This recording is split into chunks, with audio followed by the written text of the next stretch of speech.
If you want to know how to work or what it takes to be a coach at the most elite level, working with professional athletes, working with coaches who work with athletes you want to work with, and how it can impact you collaborating in your community or working with professional athletes and what that means for your professional career, this episode is for you. Hi, everyone. Welcome back to the podcast. Welcome all new listeners, and welcome back to those who have heard my content in the past. If you want to know how to work or what it takes to be a coach at the most elite level, working with professional athletes, working with coaches who work with athletes you want to work with, and how it can impact you collaborating in your community or working with professional athletes and what that means for your professional career, this episode is for you. Hi, everyone. We have a very special guest, the man, the myth, the legend, Mr. Kris Mack. He is an Olympic level coach working with the multi-athletes, so heptathlete and decathletes. And today I am very honored to have him on. And Kris has been in one of my recent courses, Accelerator course. I've worked with Kris in the past. I've worked with his family as a client as well. And I wanted to bring him on today because he has a very obviously unique skill set, and he works with the people that you also want to work with. And so when you look at a network of people that are in the same mission and vision as you as a healthcare provider, that's to keep people and athletes and patients healthy for the long term. And Kris's ultimate goal is to get them to perform at their best and keep them healthy. So there is a collaboration that needs to happen. And I wanted to bring on Kris Mack to the show, to the podcast, to share everything that he does and what he would want from a medical provider that he would work with himself. So, Kris, welcome to the podcast. Tell me about yourself, your life story, your favorite ice cream. Tell me about like you, your current position, your responsibilities, how you got there. Just share who you are, because I think the world needs to know. Tell me more. Sure.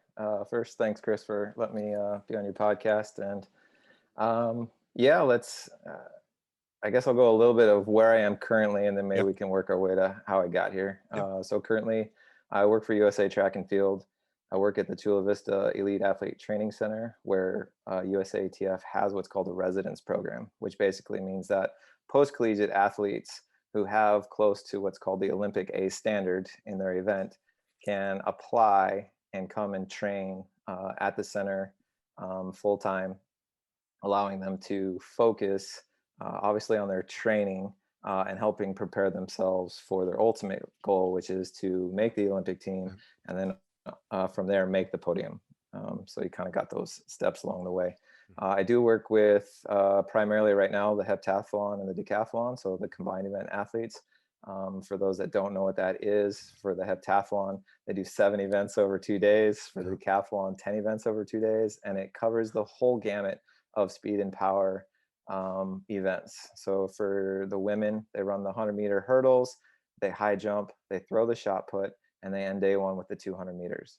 They then come back the next day, and they're going to long jump first, then they throw the javelin, and then they finish with the fun 800 meters. And basically how it works is while you are competing against other athletes, you're really competing against yourself, because every distance, every time that you run is on a chart and it correlates to a point total. And so all those point totals get added together, and that's your total score. And then that's how you get ranked against the other athletes. So just because you maybe lost the hurdle races to somebody doesn't mean that you can't win the competition, because maybe you're a better thrower than they are, or maybe, you're a better long jumper than they are. So it's very fun to see throughout a competition how point totals can kind of do this wave effect all the way to the end until you get your ultimate champion. Because there's even some where they could be in 4th place, but maybe they're a 2:04 800-meter runner and everyone else is running 2:15. Well, you can make up almost a 200-point deficit in one event. And so if you can close that well, all of a sudden you can you can move That's all the way up crazy. to the front. And then for the decathlon, I mean, that's the true test for the guys. And they're doing the 100, the long jump, the shot put, the high jump, and the 400 meters on day one. Yep. And then they're coming back and they're running the 110 hurdles, discus throw, pole vault, javelin, 1500 meters to close out day 2. So grueling 2 days of competition, 5 events each day. I mean, you're really covering speed and power, and the technicality of obviously all these events. So it's my job to take these college athletes, bring them to the center, and then what we're doing is we're trying to continue to build on their strengths as we work on those weaknesses to come up to a level where they're consistent at an elite level. And that's really a very broad summary of what I do. Because a lot of them, really kind of depends on what are their strengths, what are their weaknesses. Right. Right. But so that's kind of what I do right now. How did I get there? Well, I was a pole vaulter in college. Went to Cal Poly San Luis Obispo. I then went to Indiana University, where I got my master's in sport biomechanics. But there I also coached a little bit pole vault, and then I worked at a high school where I coached throws for the first time. From there, I applied for job after job after job and didn't get a single interview. So we moved back to California, my wife and I, because that's where we're from. I actually started working physical therapy because I said, well, if I don't get a coaching job, then this is the avenue that I want to do. Wait, did you almost get into PT? Wait. I did get into PT school. Wait. Can you share that story? Because I think it's very applicable to the audience. Sure. So when we moved, I lived in Thousand Oaks. That's where my wife found this gymnastics gym she was working at. And so I was working at Biomotion Physical Therapy in Thousand Oaks. And because I needed to get my hours, because back then you had to have a certain number of hours working in a setting before you could really apply to get into DPT or whatever PT school. Yep. And so I was doing that. I had to take a couple online courses still because I didn't have like medical terminology or something like that. Yeah. So I just covered the basics. And so I worked there and I was doing the classes and I was trying to figure out where I was going to apply. A lot of the PT techs or the brand new PTs at Biomotion had gone to USC. So I was like, well, I'll just apply there. That seems like the best route to go. They all had good things to say about it. Right.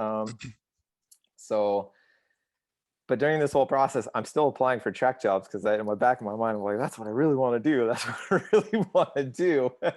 So I applied and I ended up getting into the DPT program at USC. I also got into the program at Ohio State, at Northridge, and stuff like that. So I had gotten into all the programs that I wanted to. Then it became, okay, well, where do I really want to go? I don't think I could afford USC, so I kind of took that out of the plate. Right. But at the time, my parents had actually moved from Sacramento to Dublin, Ohio. And we found out that I could actually get in-state tuition if I went to Ohio State. Wow. And so my wife and I, after talking, eventually we're kind of, well, maybe we should just move back to the Midwest. Wow. And we can create an apartment in the basement of my parents' place, and you can go to DPT school there. And so I was like, okay, that's what we'll do. And I think 2 or 3 weeks before that, when we were making those decisions, I also said, but I'm going to apply for one last track job. Whatever that job is posted, that's it. Cool. No more. Yep. God wants me to be a track coach. Yep. And I guess I'm getting this job. We go online and look, and the only job that's posted that's like jumps, multis is Stanford University. I looked at Paul and I was like, guess I'm meant to be a PT. So yeah, the day that I filled out my Ohio State thing, I'm coming. Yeah. I'm literally walking to the front door to go put it in the mail saying I'm going. I remember this clearly. The phone rings and I remember putting it down right by the front door, walking over, picking up the phone. Hello, can we talk to Kris Mack? I was like, speaking. This is Edric Floreal, head coach with Stanford University. So the funny part is I thought it was one of my buddies from the PT clinic because it sounded like him a little bit. And I was kind of like, yeah, you're S-ing me. You said that? I did. So the head coach from Stanford? And Edric goes, no, this is Edric. I'm like, oh my God, I'm so sorry. I thought you sounded like a guy from work. Oh my gosh. This is a life Anyways, lesson for all of us who want to get that yeah, dream right. job. So yeah, don't do that. But on the other hand, like I ended up having phone interview, Cool. in person, Awesome. and next thing I know, I'm working at Stanford for my That's first crazy. college coaching job. Unreal. And the Ohio State thing was still sitting by the front door just in case Yeah. it was a Y- dream. Yeah, that your destination changed. That's awesome. Yeah, That's awesome. So, so did you work at University of Cincinnati as well? I did. So Yeah, I worked there you at go. Stanford for 6 years, Yes. and then we couldn't afford the Bay Area anymore Yeah. as our Yeah. family was growing. Yep. So I got basically a friend that I'd met at a convention. Yep. She just had, a lot of phone calls in this story. Yeah. Of course. She called when we were struggling with trying to figure out how we were going to afford to live, and Yeah. she's like, "Hey, I know you're not interested, but would you think about taking an interview?" I was like, "Phone Let's call? do it. I'm coming out on an interview. Let's do it. Let's do it." Yep. And Yeah. I like the city. It was fun. The university had a lot of potential, and Yeah. so I went for it. That's amazing. And I think all of us, our professional careers are going to go different routes, but sometimes it's just the right place, right time, some phone calls, connections, asking questions. And I think I get a lot of questions from PTs about, how do you get that dream job? Do they want to be the PT at Stanford? They want to be the PT at Cincinnati or the Ohio State or whatever it is. And I think it doesn't happen exactly when you want it to. Sometimes it just naturally, organically happens. I mean, your life changed. You could have been in PT school had you waited one more day, right? Like Yep. maybe you would have the application would have got in and you got to accept it or you're confirming or whatever it is, your life could have changed. But obviously you never know. And sometimes it just hits you. But no matter what, you're just always searching, always asking. People will get you connected, but it's not always just you applying. It's you literally, it's a long game. It's a long, long game, especially in the coaching world, I imagine. It's connections, timing, all the above. So that got you. So now you're with USA Track and Field. How long have you been with Track and Field? I've been with USA Track and Field since 2014. 2014. So 8 years now. Yeah. So you have multi events. Yep. Tell me a little bit about uh, their like what is a week, a day, a month, a season, a year look like Okay. with as a coach at the elite level? And obviously that changes with injury. Like that's just the nature of the game. When you have that many events, 3 days, the intensity is high, the pressure is high. It's obviously a wavering game. Tell me about how that starts. Let's go start of the season. What does a full season look like? And then Okay. go into like indoors, outdoors. How do you break it down into like weeks to months to days? Tell me. Okay. Um, so typically, depending on the year, we got to figure out, are we doing indoor? Yep. When is the outdoor championship? When is the outdoor major championship? Okay. So kind of the first things that we're going to look at. So typically, like a world championship is going to be either mid to late July, maybe even into August. Yep. U.S. championships tend to be right around middle of June, end of June, except for this year for the combined events. But typically that's when it is. And then our other, at least for the combined events, we don't do very many of those. Okay. It's a unique thing where we only do somewhere between maybe 2 to 4 combined event like competitions throughout the entire year. Okay. So everything that we do is to prep for those opportunities Got it. to score. Um,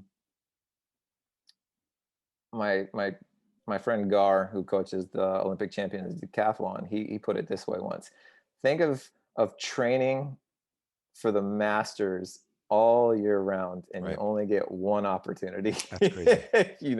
and you got to show up on that day and perform at your best. I mean, that is basically what combined eventing is. You just Mm, train and you train and you train. You go to some competitions where you do open events to test out some of that right. stuff, but Right. for me, that's even just training. It's not I get really that. like competition, it's training at an intense level. So Yeah. so Mm, basically we create this framework of where are those major Yes. competitions, and then we work backwards from there. Okay, well, if worlds are here, then I got to make sure that I'm at, I guess we'll say almost like peak stiffness Yeah. here, Yep. because this is how we're going to be the most powerful, and then we're going to Yep. work our way back. Okay, well, if I got to be there, but I also have to be pretty, peaking at USA's to make sure I make the team, and that could be another time that you got to make sure. And then it's like, okay, well, do I have enough time to actually come off of that and re-ramp up, or do I need to maintain? Yep. There's a lot of different variables that we can do based off of how does each athlete respond to those types of training. So Yep. some people do better just trying to maintain. Some people need to come down off of that kind of like really stiffness part, let some mobility come back in, and then we got to work our way back up. Yep. There's different ways that we can attempt to get to those different competitions. I There's don't a cou- think I don't think you have to just, okay, I'm peaking. Like, Yep. I think it's a peaking can kind of be this like this wave Yeah. of just coming off a little bit, almost deloading, and Yep. then re-ramping up, deloading. And it's really about figuring out for each athlete, well, how much do I have to deload them in order for them to come back up and be ready?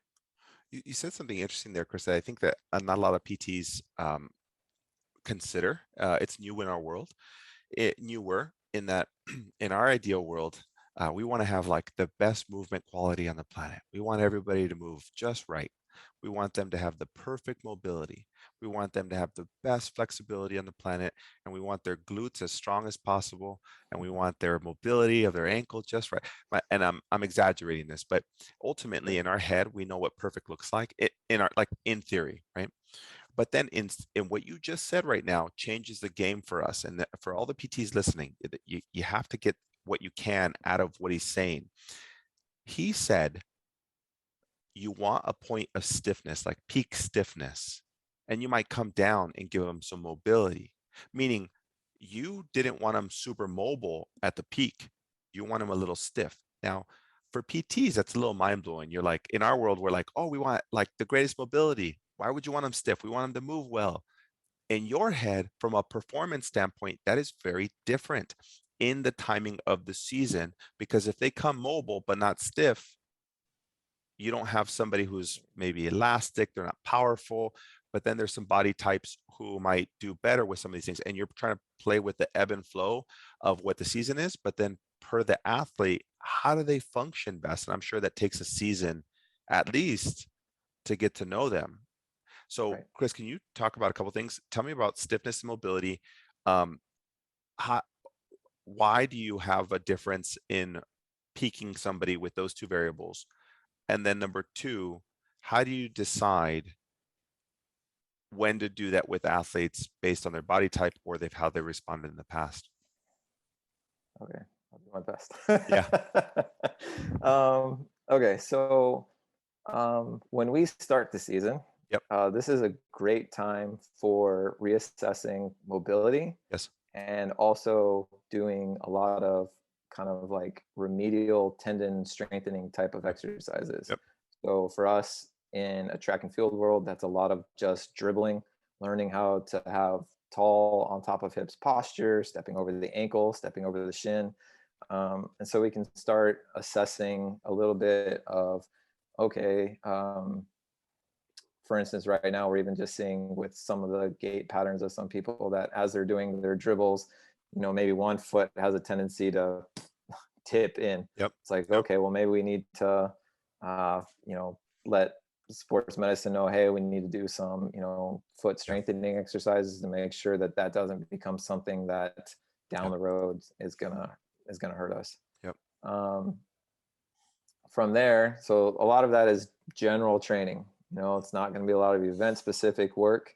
It's going to be obviously more higher volume work, less intensity, Mhm. and but we're going to allow ourselves to then move towards the intense. We're going to decrease some of that volume of work. We're then going to be able to become more sport specific with, instead of we're just doing, acceleration work on the track, now we can start working on actual approaches and the long jump or the high jump, stuff like that.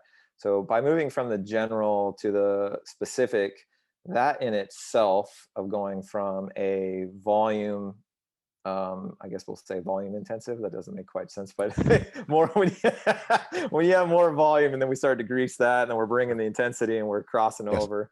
That in itself is providing stiffness, just because of intensity, Yep. and the type of work that we're doing. Um, we're going to start with more remedial plyometrics. We're going to start with more just box jumps, and As you 80 taper hops your as volume. we, yeah. So it's Yep. like box jumps are here. Yep. Now we're starting maybe single leg mini hops. Yep. Okay, now we're starting maybe alternate bounds. Okay, now we're starting to do depth drops and reactive jumps, hurdle hops. I And see. now we're starting to do maybe, a lot of just quick reactionary stuff. So each one of those, and obviously with regards to sprinting, we've Yeah. gone from, intense work from 10 to 20 meters, and now we're starting to ramp to 40, and then the I 50, see. 60, 80, 90. And so you got to also remember that every single step in a sprint is also technically a plyometric stiffening exercise. And so if we're on grass versus turf, and then we're on, track surfacing, that in itself is an increase in intensity and a stiffening component for the athlete. So there's a lot of different combinations that's going through Yep. my head, Yep. Of as course. I think about, like, okay, are we doing this on the grass today? Well, it's going to absorb a little bit more. Is that really what I'm getting after? So then you start evaluating, well, what are my daily goals for each one of our practices? Yes. I feel like I'm beating around the bush a No, little no, bit no, here, no. No, no, no. but so Let me just, because some of you listeners, we've talked about this in the past over the last couple podcasts. And if you were at the Seller Accelerator course, we kind of generally touch this on this as well. But ultimately, and you can kind of help me kind of put this in a framework. But ultimately, you're building higher volume, in the fall preseason. And as you start to get towards indoor or preseason, your intensity is going to start to ramp up, and you're dropping your plyos, maybe more sports specific and not so general. You're dropping that down as you start to ramp up your intensity. But the variables within intensity are also going to change, because you might have surface, you might have the number of reps, but you said one thing there, that their their foot counts are plyometrics, especially when you're talking about jumping and long jump and approaches. Now, for us as clinicians, we don't think about that. We think of like a depth jump, a box jump as a plyo. But in ultimate, like when you're looking at a total week of some of these athletes, that's a lot of contacts, and you got to protect their shins, especially if they have pre-existing like foot issues. You have to be able to control that. So you're early on going to build a larger volume, drop that down, increase intensity, but within those variables of intensity, you have general goals of what is the goal of this training block, and you're going to increase the number of reps of sport specific training reps and dropping some of the plyos. So you're right. in your head, you're calling intensity, you're trying to work towards their stiffness, being able to peak some of their stiffness.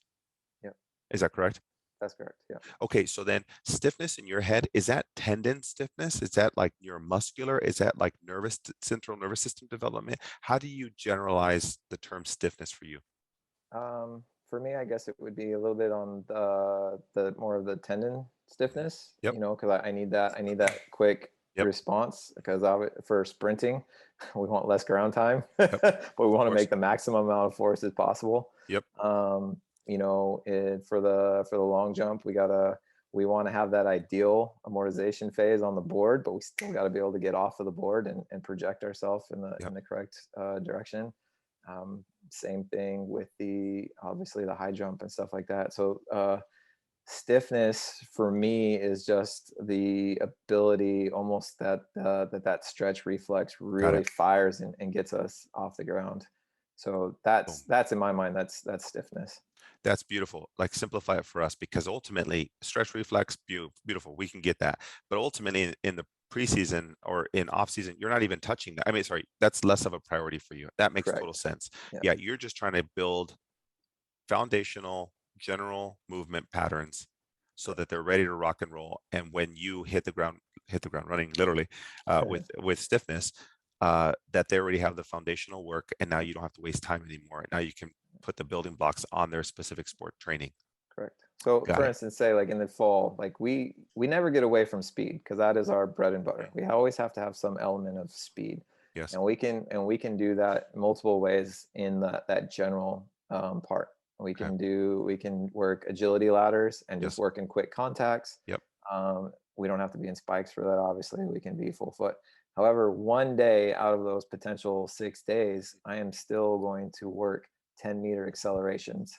And that can be on a hill, that Hmm. can be, you know, so we're still having the element of speed, but it is 1/5 of what we're actually thinking about in that training block. So we still have the element of speed, but the rest of the days I'm working on developing other qualities, whether it's, you know, Yeah. just volume of training that they can handle. And I do a lot of that even just in the warm up. What's your baseline? Um, how do you maintain speed without overlapping so many more plyos or adding too much stiffness early in their training? Because you said even speed is part of their like everything. So in the off season or in the fall, as you're building their general movement patterns, you're still trying to keep speed. Yep. Yeah. How do you So keep speed without overloading them early?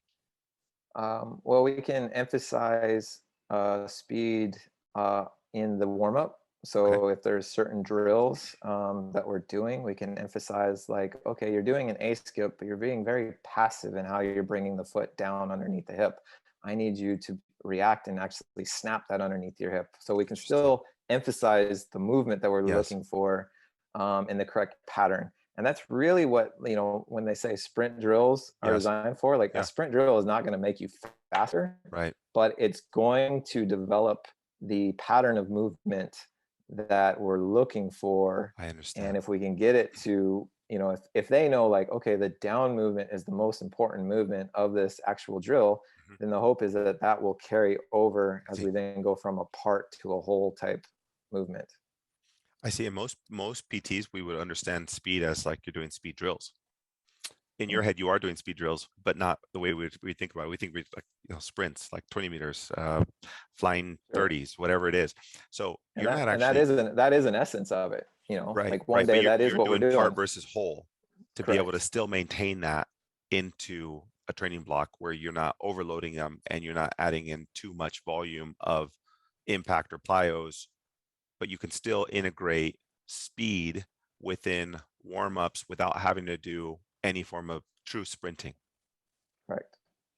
That's how I feel. I mean, I feel like That's speed can also great. be developed from jump roping, just quick contacts off the I ground, understand. getting the nervous system to know how to fire the signal down to the bottom and get you off the ground. All right. Using the agility ladder to Right. understand how to get the foot to contact and come off in the right pattern. Um, if you're listening right now, you can probably end the podcast right now because that's probably the biggest golden nugget you can take away from this. I think a lot of us think of a speed as like you got to sprint to move, and you got to run real fast to be able to get speed. But in essence, and what he's saying is, it's development of nervous system, like like speed, right? Like reaction. It's ability for you to navigate. How do you heighten this or keep this nervous system firing? So you can still do part versus whole. So even if you're doing ladder, even if you're doing jump rope, that's still in that world because you're integrating that nervous system development for the ultimate goal of sprinting. So it doesn't always have to be, and I think as we as PTs, we think like, well, let's go do some sprinting drills, let's go do some other things. Ladder and low level part exercises are great in a certain phase of rehab. For us, we don't see it as that. And using it earlier on when they're safe to do it can still be great building blocks before they can even sprint. Because I think you need to prep them and the tendons and the nervous system to be able to help facilitate that. Because you, at the end of the day, you just want to maintain speed in your life, your world. I got to maintain speed, especially during a certain portion of competition or their season. And so what us as providers, we need to be able to blend that and say, well, what does that look like to you? Well, how do we develop speed if they're injured? And so for us, just knowing that it is about that nervous system development, keeping that high and not always thinking that you have to have large amounts of plyos, large movements. It's the summation of all the parts that you can still get good components to have good outcomes. That was Absolutely. helpful, Kris. That And was I huge. think to build upon that, like just, at least in a track and field slash maybe running component to this, the one of the most important things to bring back from injury is the concept of the dribble. And I think for a sprinter, because what it does is it allows you to have the exact same firing pattern of the musculature Yep. that you want in normal running and sprinting, but it's a decreased range of motion, but you can still step over the ankle pretty fast and have good posture. And it allows you to really develop the mechanics, but in a controlled environment. And So if you, so go ahead. I think it just I think it's, for even for coaches at my level and even myself, I get away from it sometimes when I should do more. Hmm. Developing that kind of postural control and the ability to be quick over the ankle, to be able to be quick over the shin height, with appropriate patterns, striking the ground, having the Yeah. knee come forward and not have the heel lift first. A lot of these different patterns of sprinting and running you can develop through a pretty simple drill. Okay, so I've never done this before. Can you help me Okay. if and now you're the rehab specialist, all right, right? Okay. For those of you who don't know, being a coach at the highest level, sometimes you have to develop skill sets in other domains that's not really part of coaching, but it actually is part of coaching. So it's like, for instance, you actually have to have some knowledge of like basic nutrition. You have to have some basic knowledge of biomechanics. You have to know basic strength and conditioning principles. You have to know basic medical principles on what rehab timelines look like. Like when you're managing people, you can't afford to just rely on everybody else, especially when you travel and you have events. You kind of have to do a little bit of everything. So I'm going to ask Kris this. So if you were going to go return to, like, say, for instance, non-injured, transition to sprinting, what are the base level movements you would start with to develop a perfect sprint mechanic? So like maybe you do your dribbles, your A skips, B skips, like what movement patterns from a plyometric standpoint would you progressively build to get somebody to sprint? And the reason why I'm asking, because that becomes a post-op protocol where that becomes actually a return to sport. So for the listeners out there, let's see what Kris can do. And it's actually going to help us out because whatever he says, literally like just add it into your progression into like running and sprinting. So let's see what you got, Kris. Tell me, Man, how would on you the frame this? spot. No wrong um, answers. yeah, no wrong answers. You can correct me later. If I'm, well, I guess the best thing is like, I volunteer at my son's high school, right? Hmm. There's the best Cool. thing. So I am going to teach them first how to dribble the appropriate way of how to make Yeah. foot contact, what I'm looking for the movement. Once they have that basic pattern down, Mhm. then I'm going to start teaching them how to carry that to cover more distance. So I'm going to use cones Mhm. and I may put them at like, I don't know, maybe 3 feet apart at first. Okay. And now they have to learn how to do the same dribble pattern. But now they're also, instead of just working on, again, speed is what? Stride frequency, stride length. Yeah. And so doing the dribbles, we're working primarily on a little bit on just frequency, and it's really not on stride length. Okay. And so now I'm going to introduce cones that are going to help me lengthen the stride length of these dribbles. I see. I see. And then I'm going to continue to just build that out. And over time, they're going to naturally start to have to step over the shin, have to start stepping over the knee with the Uh-huh. correct pattern, Yep. because that's the only way that they're going to eventually learn how to cover the new stride length requirement that I'm providing them. So I think there's a way that you can use the dribble and then use a variable of stride length to Yep. help develop the sprint. But you would go height first. You'd go knee, hip, and then I increase would length. work start at ankle, Yep. stepping over the ankle. Yep. And then I'd work shin, and Uh-huh. then I'd work knee at the end. And then If they increase can if length. they can handle that, Uh-huh. then I'm gonna go the same pattern, but now you got to cover more distance. Perfect. So I think that would probably be the protocol that I would use. And then from there, where would you progress them? Where do you, like, if you're gonna get them into sprint? So they're not an injured athlete, you just want to progress Right. their mechanics. So maybe we're doing that twice a week, Okay. maybe 3 times a week. Not quite sure. But Mhm. one of those days, I'm probably going to put them on a hill, probably no more than a 3 to 5% grade. Mhm. I don't want it overly steep, Mhm. but I'm going to use that to allow them to learn the angles of acceleration I see. and push. And Yes. so we're going to be doing 10-meter, 20-meter, probably sprints at first, Yes. up an incline. Uh-huh. So we're getting a little bit of the gravity component to help provide resistance, but we're learning the push angles for the acceleration part. I So when we're see. working sprint training, I like to go from, and most people learn it this way, you're going to start with acceleration. So that's 0 to about 30, 40 meters. Yep. So from day one, even when they're completely taking time off, you can work acceleration, because as long as they're hitting good patterns and they're healthy, like no Yes. one's really going to get hurt in 3 steps out of a drive for 10 meters. I see. One, two, Mhm. 3, 4, 5, 6. Okay, I've Yep. covered 10. I've Yep. covered 10 meters. From there, you can build it out. Okay, first week we're just doing tens. Next week we're doing tens and 20s. Then we can do tens, 20s, and maybe 130. Now we're doing 20s and then 30s, and then you kind of build it out. Interesting. Okay. So And there's a that's way from a static, to, like a from a tall start, 3-point 3-point start. stance. Okay. Yeah, so we're not coming out of blocks yet. We don't have to bring in that technical Yep. component, but we can at least go into a 3-point. So they still have to learn how to go from flexion to extension as Got it. they drive up the hill. Other ways to do that is, with a sled, you put some weight on it, Yep. and then they got to use the resistance, and the resistance is going to give them the angle that we want. Then we can unload either the hill or the sled, and then we're doing it on the flat, unweighted, and seeing whether or not they can maintain positions and foot strike and stuff like that.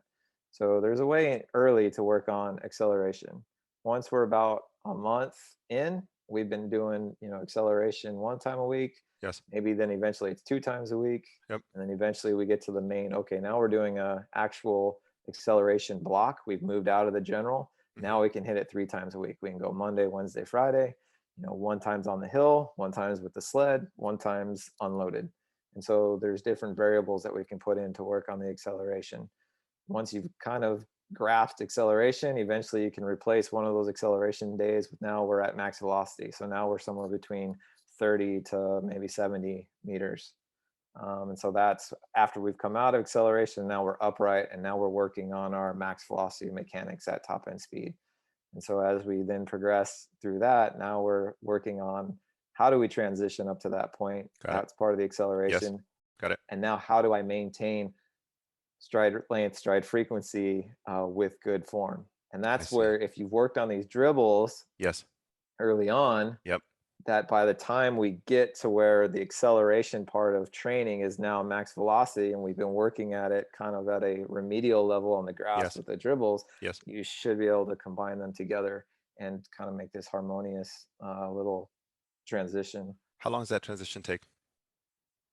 From Depends. start to, like, from let's go foundational, like movement dribbles, to Yeah. max velocity, like you're starting to like integrate that, and you see the acceleration dropping to max velocity, like at that transition point. How long does that usually take for an athlete? High level, Okay, because I'm like high schooler uninjured, whole season. high level, uninjured.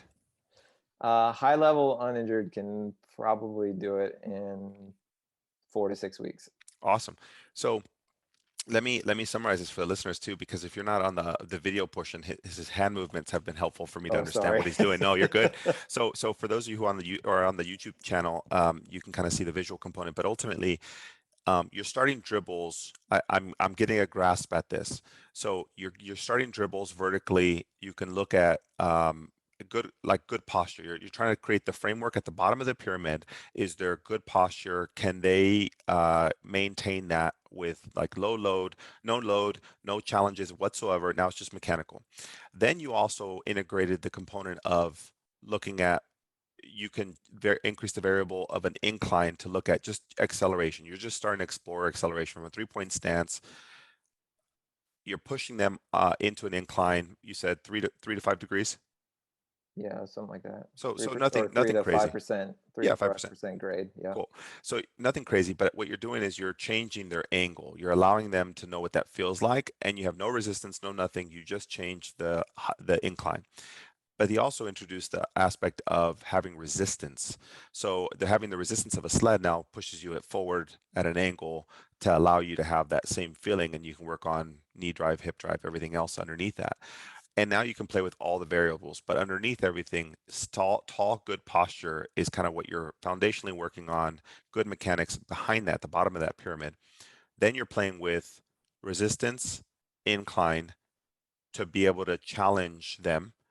But then you're also starting it once they can demonstrate the fundamentals, and that looks good and appropriate to you with mixing incline and resistance. You start integrating max velocity where you're actually increasing that. Now they're transitioning from that that decline position to a tall position. Yep. Is that right, Kris? Yep. And so you're assuming that dribbles and everything else, the tall posture, is what you've been working on. So when they transition, you've been working on this acceleration component that they can hit that max velocity and maintain some of that good posture that you've been working on throughout that whole process. Yep. All right. So now from a rehab perspective, how does this apply to our world? Now, if you have somebody injured and maybe they don't sprint, the same foundational principles exist that you can still add plyometrics at a super low level. For some people, they call it ladder drills. For some people, they call it a jump rope. For some people, they call it dribbles. But underneath everything, it's not a lot of heel striking. It's not a lot of pressure. You can still maintain low level plyometrics underneath a certain rep count per week, so you can control the variable. Then you can add in inclines, you can add in the resistance, but underneath everything, they have to have tolerance underneath that with good posture. And then add in the variables of challenge them with an incline, challenge them with the resistance, and then work with the coach to help facilitate how do we integrate our basic plyometric principles into their weekly training program. Because if you're like, hey, Kris, I can't do anything if you're going to waste all the plyometrics in rehab, because now you're stuck because your priority is speed. And if they're injured in season and speed is what you need to maintain, I then have to say, well, what do I get to do? How many reps do I get in the week to be able to ensure that this is safely going to be able to tolerate that? So it's a very fine line. Now we're talking about the elite, like super elite level, best in the world. Now, when you're at the local community, the principles are the same. You just might have a coach who can't manage all of this, and they might just give it to you all. Can you just take it on and maintain some of this? And I'll work on keep them on the bike, keep them on something to keep the fitness up. But ultimately, if you understand the fundamentals of you got to keep them and their speed moving, it doesn't always mean box jumps and high jumps and whatever it is, that you can still work on that and help them maintain their speed so their nervous system is ready to tolerate it, or is still working behind the scenes so that when they hit the ground running with the coach, they haven't lost too much of that. I think that's a big takeaway right off the top. So progression from low level to return to sprint/run is going to be the same. Watch your rep counts, start with low level plyos. In this sense, we're talking about dribbles, play with the incline, play with the resistance, so that you know what a return to progression into a full sprint is. And this is going to be the same thing for like maybe a football player who wants to be able to like go back to sprinting. There's very similar principles, I'd imagine. And a lot of this is just low level plyos, build tolerance, play with the variables of incline and resistance, and don't just go out and sprint them if they haven't built that tolerance and the nervous system's not ready for it. Does that kind of match, Kris? That sounds good to me. Sorry. So like I'm obsessed with like progressions. I love progressions. I'm like, how would if I had an athlete, like what would that change? The big thing that changes for me right off the top is, why haven't I been adding dribbles in at a larger quantity earlier on? Like I've always, your instinct is to go to ladder drills because it's so easy, but dribbles can be something so low level. And with your dribbles, are you midfoot? Is that what you're focusing on? Oh, absolutely. Yeah. Yeah. So it's not Yeah. heel striking. You don't have a whole big load, and you're not, and if it's a calf strain or whatever it is, you're not forefoot. So you're really just trying to look at, can their tissue absorb force? And for you, Right. pushing into the ground is the heavy priority versus the lift. Absolutely. Yeah. I see. That's where force is made into the ground. Yeah. So So for us PTs, when you're working on some of these fundamentals, think about foot contacting the ground, like push into that ground, test it, build. And we talked about this accelerator course, but I like using a general framework of 150 to 200 reps per week from return to sport. Like if you're going to return, you're starting them out. Now this might be lower level when you're just starting maybe an ACL return to progression, like return to run. But if somebody's building tolerance and they're getting back into the sport, 150 reps of total plyo. So dribbles can count as that. So you have to be very careful on how many total rep counts you have per week. And if they're trying to get back to return to run and you overload them, it's not the dribbles that messed you up. It could be the total quantity across a week that messed you up. So if they went to practice, jogged for a half a mile, plus your stuff, plus their homework of corrective exercises, and you're doing, sprint drills and all that stuff, you overloaded them. So the total quantity needs to be protected. And all Kris needs to know is what can I do, and what have you done, so that way I can across this week look at what my timeline looks like and what does the next 4 weeks look like, because I need to be able to get them back on the track and return to sport. And this is the beauty and the art. If you know what Kris is looking for, you can then say, I'll take this, can you take that, and I'll give you 3 weeks, and they're yours afterwards. That's all Kris wants to know. He wants to think less about all of this behind the scenes. And if you can send an email or a shared document that tells them what he can and can't do and what your goals are and your timelines, Kris, would that help your world? that would immensely help my world. So I think it's one of the hardest things. I mean, you got to remember, like, for every elite athlete, there's more than just the coach. You had Jamie on last week. He's my strength coach. Yeah. Like him and I have to communicate with sports medicine. And sometimes within sports medicine, they're seeing multiple providers within sports medicine. So then you're hoping, well, man, I hope they're all communicating. So that way, the treatment is consistent. And, and then sometimes, the athlete is going to another clinic, maybe away, because they're like, well, I don't get acu here, or I don't get laser here, because they just don't believe in it, but I think it helps me. So, then you've got, okay, are all these people communicating? And if not, then at least get the information to me, so that way I can be like, okay, so you've been doing this here and you've been doing that there, and okay, we got to let Jamie know, so that way Jamie can make modifications to what you're doing in the weight room, so that way. A mess. So it can be very difficult. And during those initial, I guess, that initial acute injury phase, like a lot of me, for my part, it's just, I'm not really doing a lot of the coaching anymore, because now it's like, okay, like that's, in my mind, like that's not my job. My job is to help you get ready for the major competitions. That's why we now have this umbrella of, professionals that are there to help you. Right.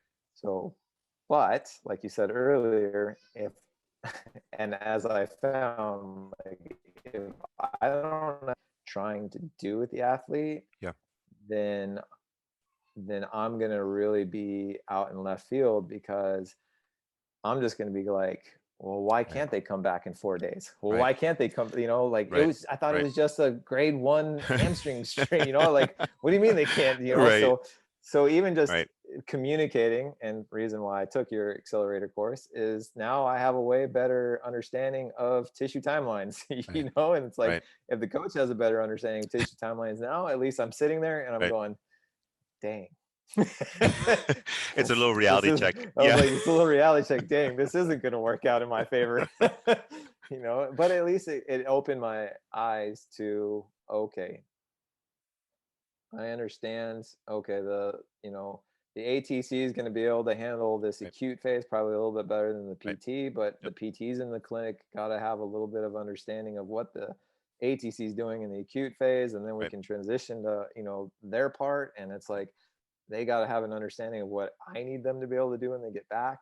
And it's like, if there was, in an ideal world, this great line of communication where I understand what it is you're doing and what your goals are in therapy, I can then apply those to my training, so that I don't just go develop, well, this is what I think we should be doing. Right. And maybe in therapy, they're like, well, there's no way they're going to be able to do that for another 3 weeks. Right. But I'm thinking, well, why not? It's like, that's where the communication, even at the elite level, Right. as much as I like to say Right. it's great, it sometimes isn't. Yeah. It's and challenging. it's very challenging because even now it's like maybe we've got 4 months to try and get somebody ready for a world championship. It's like, is that even possible? Right. Because in my mind it's kind of like, okay, well, when the injury happened, how far along in the process were we already at Right. during Right. this injury phase, during the immobilization phase? How much detraining happened that I'm just going to have to go back and redo? Okay, like kind of like you're like, this is A, B, and C, right? Right. Like, okay, well, in an ideal situation, I need my Right. 3 months in order to get through that. Right. I can evaluate and be like, is it possible for me to do Right. it in half that amount of time? And what's the risk of re-injuring? Right. And Yeah. so a lot of that goes into my mind, and it keeps me up at night and gives me anxiety.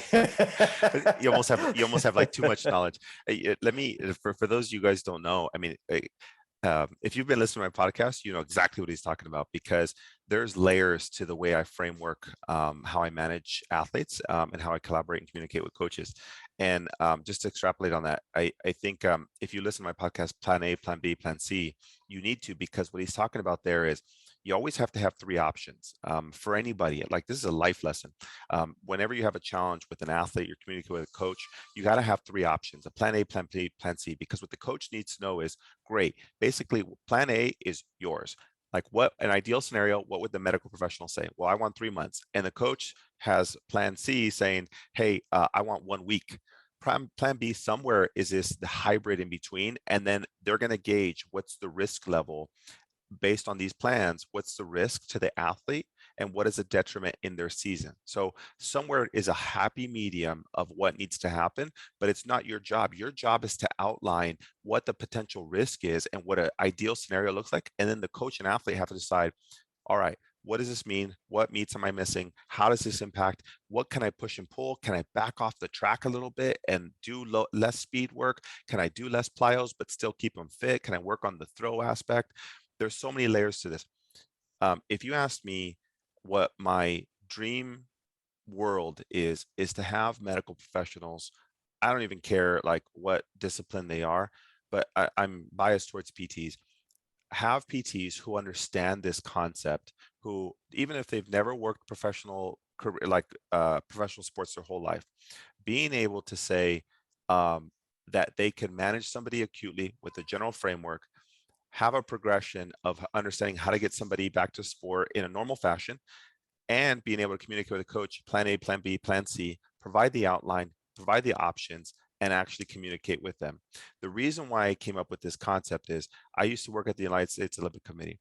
I worked as a healthcare provider, and I saw the challenges that happen amongst communication, right? In my dream world, I was like, why can't you just like, I had to build that. I had to build what I wanted. And I worked professional tennis, and I worked the opposite. I became Kris, except for on the medical side. I was kind of like the fitness coach and kind of the technical coach and the medical professional. And I was a nutritionist, and I was a dietitian and the sports psych. And I'm over here traveling in Europe. I'm like, I got nobody. I got to figure something out. I have no choice. I don't know how to like hit the tennis racket like that, but that looks better than the last one. And I know from a mechanical standpoint, that's going to hurt your low back more if you do this and that. So at that point, I had to be like a reserve for a little bit of everything. No, I'm not good at any of those things. But did I fill gaps? Yes. And what I learned was, what if I had somebody with me? How would they communicate from the US to Europe about what I need to do to work on their nutrition, their sports psych, all these other aspects? And I realized the problem was the communication, the style of communication needed to be simplified. And that's why I'm saying you got to be able to know general healing timelines. You got to have three different options, provide it to them. And then depending where on the season, that's where your plans are going to change. We as providers don't see that. We're like, injury, 4 to 6 weeks, that's just what it is. And the coach will hate you every single minute that you tell them that. No options. 4 weeks, it's going to be a 4 week strain. And the coach is like, we compete in 5. And because we don't know any other better, like we don't know anything, we just do that. And the reality is, you can say, well, It could take 4. If we like crush it and we do 5 days a week and they're on it, they don't have aggravating factors, we could do 2 to 3 weeks. And the coach is like, all right, now we're like talking. And then the coach and athlete can outline what are the risks and are they willing to take that. That's not your job. Job is to outline that and provide the resources for them to be successful.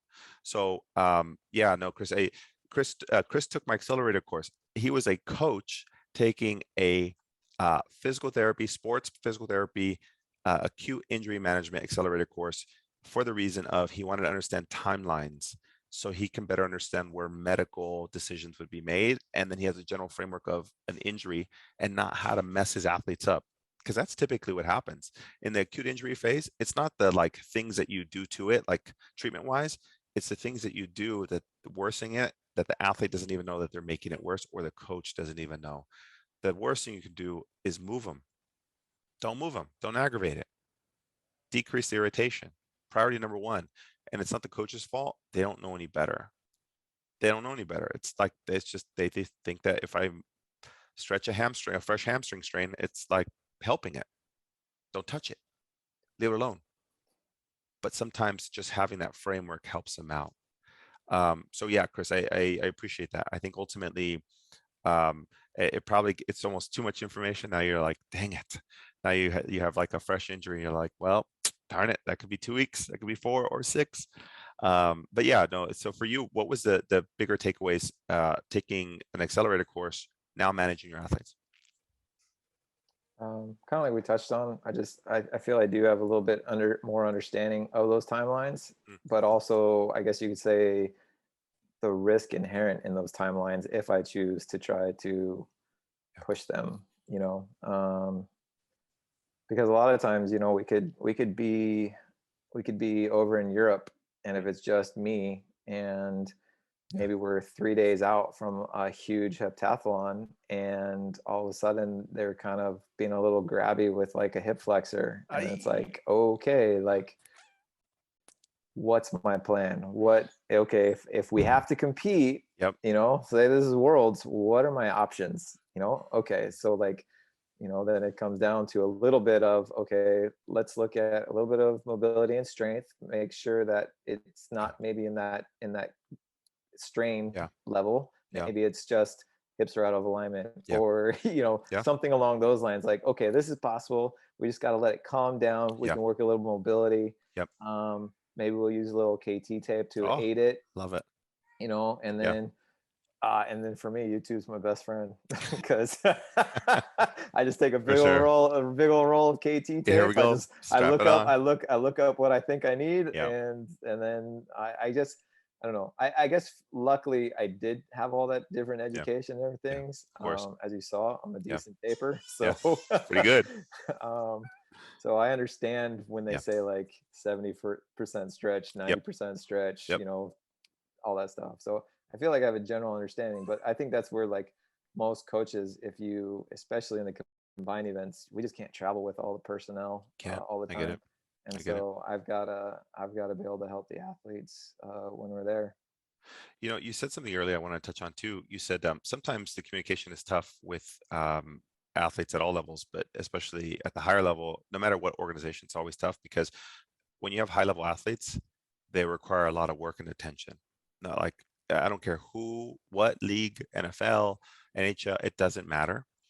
They got to there because of a certain reason. Now, the biggest thing I can tell providers on the back end is don't bring your bias in just because you don't believe in a product or a style of treatment or modality. Because what's going to happen is, what is your role as a medical provider? Kris's role is get him to the podium and win a championship, right? Our role is not to delegate service based on our belief. Our role is to get him healthy so then we can give him to Kris and he can sustain that goal of getting him to the podium. Our role is not biasing. Well, I don't believe in ultrasound. I don't believe in laser. I don't believe in acupuncture. I don't think massage is going to be good for them. This is not your world. You are not like insert your name company. This is not about you. This is about the athlete. And a lot of times, just because providers come from this old school mentality of, well, that doesn't work. I don't do it. I don't do that. Guess what? You won't survive in the pro world. You won't. Why? Because you won't have any customers in front of you anymore. The athletes love somebody who is open and adaptable and is willing to try things. And sometimes they have their wants and needs too. And you do too. And just because you haven't been trained on that thought or you don't believe in it doesn't mean you don't deliver it. Give them a chance for success. Why would you let them go somewhere else for a service that you could easily provide, but just because you don't believe in it? Now you're complicating the athlete's world. You added one more chef, you added one more person in your equation, and that's another relationship you have to manage. Now you have to email more people. It made it complicated for the athlete. So simplify their world. Can you be an all-in-one provider as much as possible? All in one, you delegate what needs to happen. So you're the main cook, you're the main chef. So Kris has one person to go to, so that Jamie, the strength coach, has one person to go to. And then that circle is so small and so tight, it makes it easier. And the athlete's like, it's seamless. Now, if you can't manage it and you think that you don't believe in something, now they have to go to 3 other providers. Now that communication is just absolutely gone. And the one person that you have to care for, and the reason why you have a job is that athlete. Now their world is complicated, all because of you. So don't do that. Don't do that. Like, can you just help the athlete and get your ego out the door? Those are the best healthcare providers, not physical therapists, the best healthcare providers. Big difference. And Kris can vouch for that. And simplify his world in that there's no need to like have an ego. And I'm sure it's the same way in coaches, right? Like, I'm sure there's coaches who are like, I only run it this way. I only run it this way. And at the elite level, you kind of get to a certain point where like those people phase out because you get different styles of athletes from different colleges, different coaches, different frameworks. And you kind of have to blend, I'm sure, your coaching style with a portion of their wants and their needs. And maybe they like stiffness. They don't like mobility. They want to be stiff all year. And you're like, that doesn't work. I mean, I'll run it with you, but I mean, I don't know if that's true, Kris. I'm just kind of trying to relate it, but is that the same Sure. thing in your world? Yeah, absolutely. I mean, obviously, the most important thing is your nonverbal. They can Mhm. read you like a book. Any elite athlete can. So they're gonna know when you don't know. So there's Truth, there's always that. So truth. and I think that's one of the hardest things. Like maybe you don't believe in a certain modality, Yeah. but if they're asking you for it, then the number one thing that you can do is at least give them the nonverbal of, I'm going to consider it. I mean, that's a good idea. Let me talk, or especially if you Right. don't know much about it. Like if Sure. someone comes and says, well, I really had success with, Yep. I don't know, BFR in the Right. past, and maybe you don't know a lot about BFR, then it's like, okay, I don't know what, like, be honest, be like, Sure. okay, I don't know a ton about that, but I know someone who does, and I'll reach out to them so that way we can keep everything here localized and get Yeah. the treatment that you need. At least Sure. then it's like they are like, okay, that's great. You're doing some work on my behalf so that way I can get better here, which Right. then limits me having to drive 45 minutes down the road so I can get what I need. Hands So, down. um, and then yeah, I mean the same thing with coaching. I mean, when it comes to, like, I will be the first man, I don't know everything about every event. And Yeah. so I have my ideas about Right. how things should work. But Right. if I get stuck with someone, then I'm picking up the phone and calling, someone that I trust and be like, hey, Right. this is what I've been trying. These are the cues that I've been using. Right. Maybe I need just a bigger cue list. Yeah. What do you think? Yeah. Okay, well, here's a couple cues. Okay, I'm going to try that. Boom. If the cue list isn't working, what are some other things that maybe I Right. can try that can accomplish the same thing? So, Right. it's like you're building your repertoire of the verbal coaching cues that you're Right. giving, or maybe you actually have to, build your repertoire of exercises or just what you use in training. So Yep. there's a lot of different ways to um, develop as a therapist or as a coach. I think there's there's how you present it verbally, there's how you demonstrate it, Yep. there's the prescription of what you're using to accomplish your goals. All these things go together to form basically your coaching theory, your I don't know, rehab Yeah. therapy, Of whatever course. it is, your personal actual philosophy of this is what I do. But I think that everyone's philosophy better have some sort of moldability to it, Right. Right. if you want to continue to grow as a professional, and as things just get discovered scientifically or Right. thorough research and stuff like that. Because I'm sure 10 years ago there was a lot of stuff that we're using today that Right. either they didn't think worked, Right. or it was just so new that people were like, well, I don't know, so Yep. I think that the same thing is even in just training theory for coaching. That's interesting you say that because ultimately, I think that in your world and in our world, there will be a cap to how far you can go professionally until you allow yourself to let go of that ego, until you allow yourself to be a little bit more moldable. In our world, we call it like getting good at your craft, right? And we have it like a tool.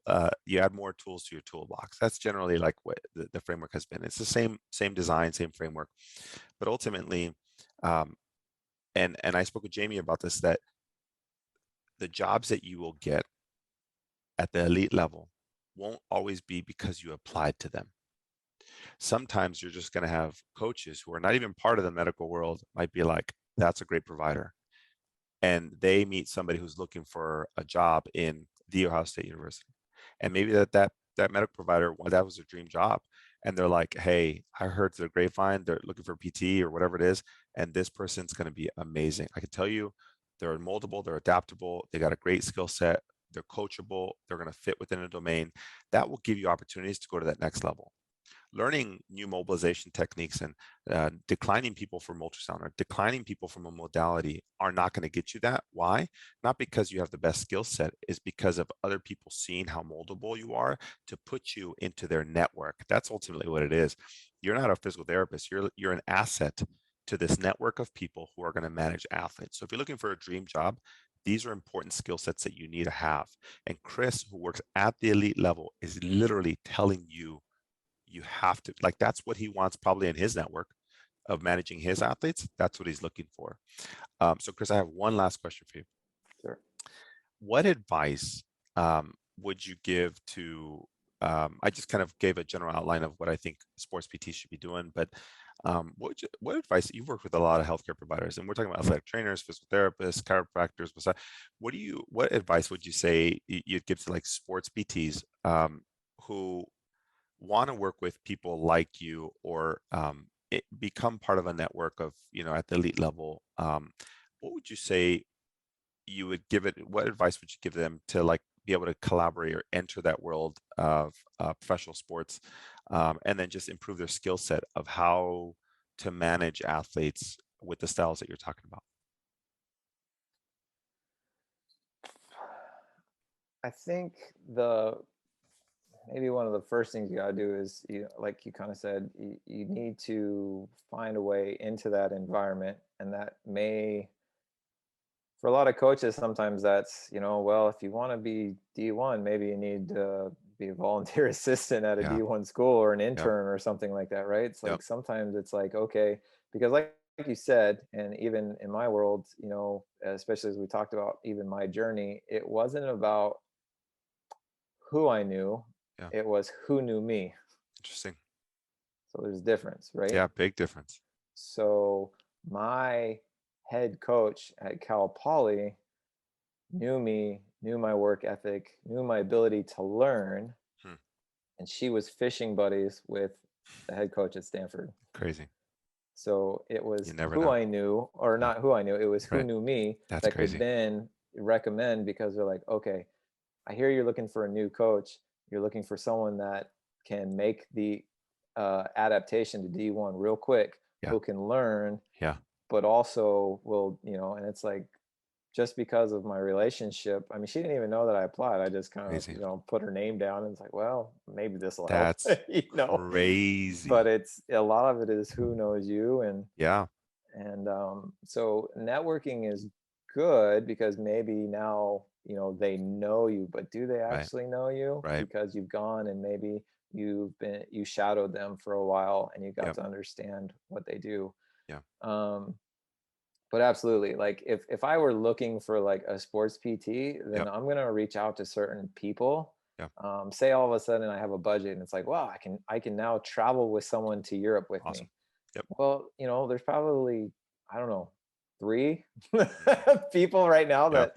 that I trust, Yep. that I would be on the phone with me going, okay, first, can you Let's go? do it. Let's do it. And then two, if you can't go, Yeah. Who do you know? who would you recommend? Who do you 100%. think, who would you put your name behind to Mm. travel with me and have the confidence to Yep. do what you do, with my athletes? And if you gave me that name, then I'd probably call them Yeah. and be like, hey, this is the plan. This is when we're going to Europe. Yep. But I want the athletes to get to know you. Is it possible that you can come, you know, 2 weeks in advance, maybe just a couple days, and get to know the athletes so that Mm. they get comfortable with how you treat them? Yep. So that way, when we're in Europe, they're not just going to be hiding in their room foam rolling. They're actually going to be coming to you and be like, hey, like, I need this. I think I Yeah. need this, you know? Right. And that's huge. You know, I experienced that. We met an Italian physio when we were at a meet, and the heptathletes that I work with just fell in love with Mm. this therapist. And Love that. literally now I put in a request for her to travel to Austria I love that. so that way she can be our physio for I the love that. week. And that just came from just me speaking with her during our breaks in between events. It's It crazy. came from watching the athletes Mhm. interact with her. It came from seeing the athletes have success because they believed in what the therapist Right. was doing for them. And then from there, it's like, okay, well, now let's branch this out. You know, are you on time? Did you make it to Right. Austria? Did you do this? Right. Okay. Oh, you asked me ahead of time, what are some of the other things I need to bring? I was like, well, make sure you Well, have your own table. Make sure you, like, you know, like yeah, some basic for things. sure. But even then she's like, oh, I saw it's going to be cold and I'm sure you can't fly with heaters. Do you want me to bring Boom. heaters for the, you know, for the combined events room so that way the athletes after it's cold can come in and get warm? Oh, I'm like, you've done this you're a before. blessing in disguise. You've Like, done this before. this is, yeah, Yeah. this is exactly what I'm looking for. Yeah. And the whole thing was, is it was crazy because she just runs her own clinic and most of her population is not elite athletes. Well, that's crazy. She's just good. Right. So She's just she's good. just good. Yeah. And, like, you know, and she just, her small little town of Lana, Italy was putting on this large That's heptathlon cool. decathlon competition. She was hired as kind of like the main, just overall, like, just help out for the athletes if they need it, if they Yeah. don't have a physio, and Yeah. that's us. Yeah. So, you know, the girls just loved it. And so, you know, that's how she became part of our European network, Love that. you know, because I can't travel with one. The funny thing is here, listeners, the this is a bit. I'm a big believer in this, and what Chris is telling you, this is like what really happens. It's not always the coaches will vouch for you. The number one person you need to impress consistently is the athlete. And the athletes will vouch for you. And once you get your name in the hat with one athlete who like loves what you do, they're going to tell two or three other athletes. And once you get a provider who's like, who, especially at an event, um, you get one provider who's like just sitting by their table, and when athlete tests it, they're like, "Let me see what you got." They test it, and then they're like, "Oh, pretty good. Hey guys, check this one out." And they'll literally be like, five of them who jump over as a coach. The coach is like, wait a minute, that's pretty good. My most elite athletes, the most skeptical ones, are using this person. They got to be good. And then they just watch them work. What's their work ethic like? What's their personality like? What's the demeanor? And then from there, that's kind of the best interview possible. And it's not who you know. I 100 respect that, Chris. I think that who knows you, and the people who know you are the ones that you've shown through and through that you've got the work ethic, that you can do this, that you can manage, you have a good craft, and you're not going to deny somebody based on your belief. You're going to adapt and mold to something different based on what the athlete needs, which is the most important. So I think that's a huge takeaway, Chris. I'm not. I probably cut you off, but that was probably one of the biggest takeaways that you guys need to have on this. That what Chris is telling you, how to get opportunities like this, is not necessarily just you meeting people, but it's actually showing up and doing it, and people will vouch for you, and that's how you get unique opportunities like this. And I mean, that's every opportunity I've ever had. I've been very fortunate to have people vouch for me, and I never take that for granted. And you got to stay humble about that because you never know when that next opportunity is, and that's how Chris is going to find you. That's how Chris is going to find you. You ever want to get a Find you. contract? You want to go to Europe? Anyone want to go to Austria? Send me an email, drchris at drchrisgarcia.com. You want to go to to Austria with Chris? Let me know. But it's not just about that. It's about can you deliver on that? Because Chris has a vested interest to make sure that you're prime material. Because if his athletes aren't happy, he paid a lot of money and time and risk. If the athletes don't love you, oh, I've been on a trip like that, and when the sports medicine doc or the provider doesn't fulfill it, their schedule's empty, and you can kind of see it, and you like cringe. You're like, oh, not a good thing. You see it at Yeah, all levels. at all levels, right. Or the athletic trainer who doesn't have anybody getting taped by them because they put blisters on them, and they don't, they put it too tight or whatever it is. There's always somebody at that level. So Chris, thank you. That was hugely helpful. Overall, I think that a few takeaways that I have with you today is that understanding what really, from return to sport to sprinting and running, what the mechanical progression could look like. I think that added something really helpful for me. And speed is not always just the movement. Speed is the nervous system development to get to that part versus whole. And so that was huge for me. Looking at your career path, it's not who you know, who knows you. Super helpful.